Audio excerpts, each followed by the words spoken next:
Failed to log in or sign in Pokémon Go? Try these methods. Method 1.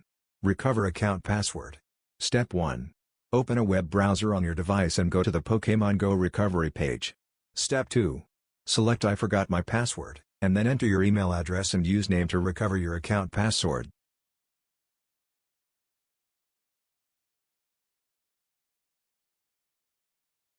Method 2. Update Pokémon Go app. Step 1. Launch the Play Store and tap your profile icon in the upper right corner. Step 2. Press Updates to update Pokémon Go. Method 3. Clear the Pokémon Go cache. On Android phone. Step 1. Open the Settings app and tap Apps or Application Manager.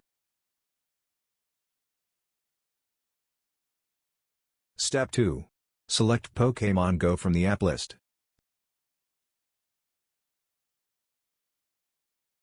Step 3. Tap Storage and select Clear Cache. Method 4. Contact Niantic support. Niantic support can investigate account-specific issues, including bans, authentication errors, or server-side restrictions causing Pokémon Go login issues, Facebook or other login failures. Bonus tip: how to spoof Pokémon Go location easily. If you want to catch region-exclusive Pokémon or explore new areas without traveling, Mag Phone Location Changer is a great choice. It lets you change your GPS location with one click, simulate walking routes, and supports both iOS and Android, all without rooting or jailbreaking your device.